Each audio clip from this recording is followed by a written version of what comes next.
Yeah, DXB today, broadcasting to you during the month of May, Mental Health Awareness Month.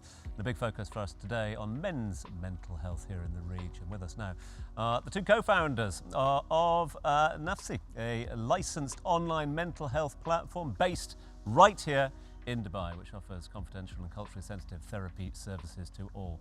It's a warm welcome to Sami Sawaf and Tayyib Hassan. Thank you so much indeed for both being with us. Very kind of you. Sami, I'm going to pick on you first, if that's all right. Sure. We've been profiting a lot of advice and getting various thoughts and things like that. Let's get down to a bit of research, if we can. The numbers, the suffering in silence. What does recent research tell us about the scale of the problem? So the numbers are staggering, actually. I mean, we know that we have a global mental health crisis worldwide. But when you really kind of break down the numbers, we see that, and the research is almost not, the numbers that come out don't represent the actual problems that we have, because we believe that there's a lot of people that are underreporting their issues. They don't go out there and say, yes, I have all of these problems and whatnot. So, but even with the numbers that have been reported, we see something like 1 out of 3 adults in the Middle East suffering from mental health issues. We know that, the crisis amongst men is a lot more dangerous. We know that women attempt suicide a lot more than men, but men are a lot more, unfortunately, successful at committing suicide, something like 4 times more likely to commit suicide than a woman. So the numbers are significant, but we believe that they're underreported as well. Oh, some really surprising statistics there. Now, I want to talk to you about your app and about Nafsi. How do you guys address this issue? Accessibility. I think even Faris was mentioning psychoeducation, and also making the next step after being aware as easy as possible. We can order anything in 20-30 minutes in Dubai, the land of convenience. The process of finding the right therapist for you and actually booking that first session should be as seamless as almost that, and also getting it from a trusted source. So once we build the trust and get the licensing required to have the right professionals on our platform, then we can go out confidently to market them and make them as accessible as possible to the user. So when that decision-making process is made by a man who is less likely to, you probably will try and find an excuse that day. Like it's raining outside, I'm not gonna leave, or it was too hot, we're in Dubai. So it's making it as accessible as possible and also as affordable as possible, which is a big play, because the statistics show that people that have low income tend to even suffer with mental health conditions more.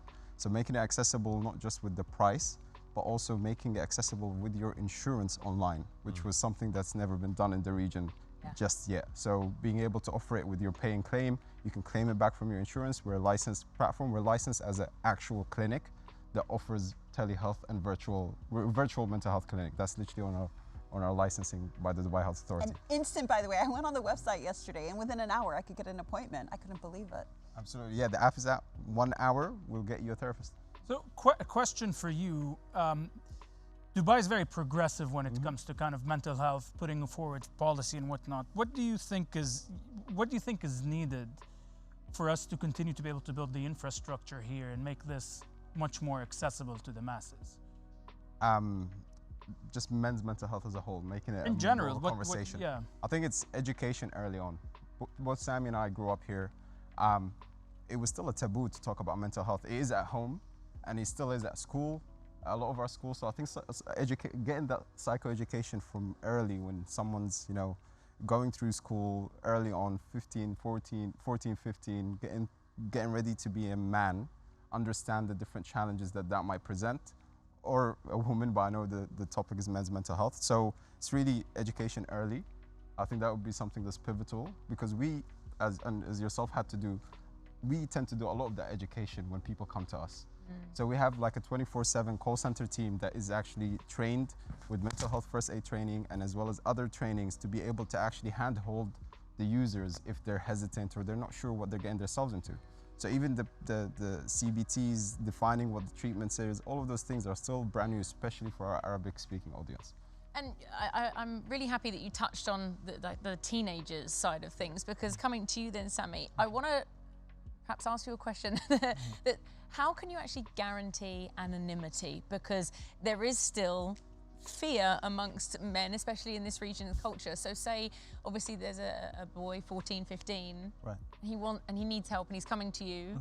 How can you actually guarantee his anonymity? It's a really good question, actually, and I think, you know, for why Nafsi became so kind of unique and special in its ways, because it's the only licensed virtual mental health platform, right? And so when we say it was licensed, it requires several certifications: HIPAA, ISO. We had to get regulated by the Department of Telecommunication Regulatory Authority over here, as well as, and then eventually we got licensed by the Dubai Healthcare Authority. And so all of these fancy certifications and acronyms really stand for the fact that we had to comply with the greatest degrees of privacy. How do we store medical records? Where do we store medical records? On what systems? What clouds? And in short, we had to make sure that everything was done here in local servers. They weren't offshore on online clouds where they would have had a higher degree of or a higher chance of people being able to see those records. So the privacy in what we're doing is really embedded in the code and in the technology that we're offering. Question to you all, I think, and we know this is an international issue, and great news that it is being dealt with internationally. But are we too quick to sort of just use it as one size fits all sort of solution to every part of the world? Because I'm sure that this region has very unique issues for men that you wouldn't find in other parts of the world. And as soon as someone gets an issue, I suppose the question I'm putting to you is it just therapy? I mean, because we're all too quick to say, oh, I'm depressed, you need therapy. But are there other tools that could sort of approach it? Absolutely. Like, I think obviously therapy is a big part of it, and it's one that's worked internationally, and still I feel like having cracked its potential locally, with being localized to the region, even the way treatments are being done, unfortunately, majority of it is from the Western world, like CBT, DBT, all of those actual therapies that you get within therapy is still somewhat a cookie cutter approach from what's been working outside. So even with us at Nafsi, we train our therapists to be able to include the culture. Obviously, they're all Arab, and they're all, they know the Muslim, Islamic and Arabic culture, for example, which is an integral part of any platform that is based here. But you need to include that within your actual therapy and treatment itself. Yeah, of course. If I could add on to that, so with Nafsi, Nafsi is, by translation, myself, and so we look at people as not just, you know, a mind or just a body or just, so we really are mind, body, and soul, and so you have to address all of those elements when speaking to a patient. You know, you have to look at the nutritional psychology. How's their movement? How's their activity? And so how's their sleep? And all of those very critical, crucial, fundamental parts of mental health. So as a part of Nafsi, we're hosting a lot of online workouts. We have a nutritional psychologist making sure that you're eating the right diets, be it, you know, Mediterranean diets, anti-inflammatory foods, good probiotic foods, making sure your gut health is in check. So you really have to look at a person as a whole. And, you know, conventional one-on-one therapy is great, but as you mentioned, it's just one part of the whole.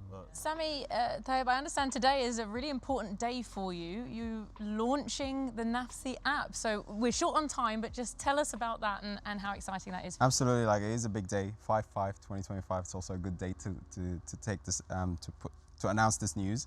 And the Nafsi app is work that's been behind the app. Took Sami and I over 2.5 years to get to where we are. We did only soft launch last year, but the work behind the scenes to get the licensing, to get the team in place, to even build the right technology with the right way, because the biggest responsibility is given to us. It's people's minds and actual mental journey. So we put a lot of blood, sweat, and tears into it. Amazing. And the app is launching now.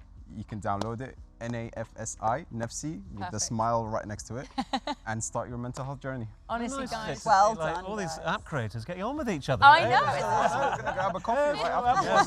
Are there?